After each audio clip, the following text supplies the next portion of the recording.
الشیطان الرجیم بسم الله الرحمن الرحیم.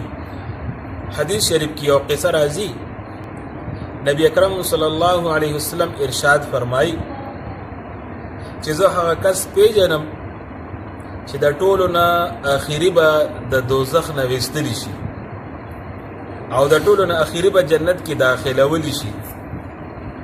یو کس پر اوغفتلی شي او پرشتو ته به وویلی شي چې د ده لوی لوی ګناهونه غلامه یادوي، واړه واړه ګناهونه ورته مخکې کړئ او په هغې کې تپوس وکړئ، نو داسې به شروع وکړي شي او یوه یوه ګناه به د وخت په حوالې سره هغه ته وښودلی شي، هغه به ترې انکار نشي کولی، اقرار به کوي.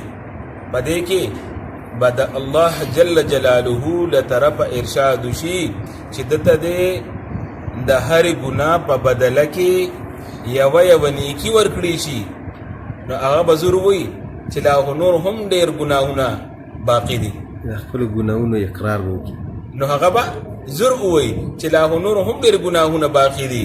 د هغې خو اړو ذکر ونه شو. دې قصې نقل کولو سره نبي علیه الصلاة والسلام هم دې قصې نقل کولو سره نبی اکرم صلی الله علیه وسلم ته هم خندا راغله.